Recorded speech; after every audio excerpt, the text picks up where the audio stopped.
We're gonna make Dalgona coffee. Yan, kailangan natin ng coffee, sugar, and hot water.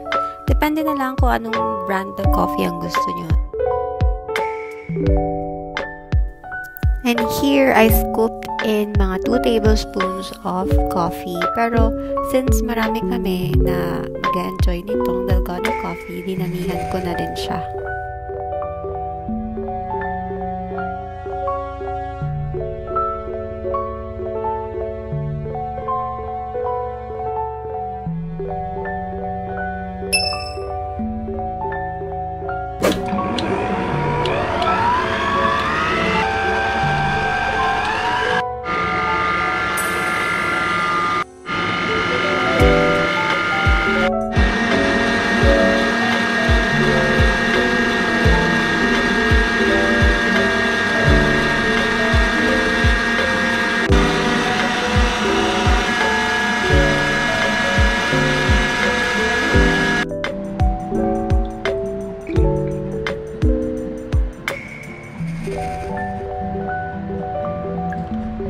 We are almost done. Ayan, kailangan lang natin ng milk, any milk, soy milk, almond milk, and then we're gonna top it off with our Dalgona mixture.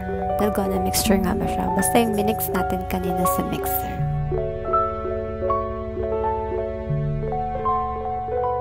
We're done! Ayan ang ating Dalgona coffee. I hope you guys enjoyed this video and sana may natutunan kayo kahit konti. Thank you for watching. Bye!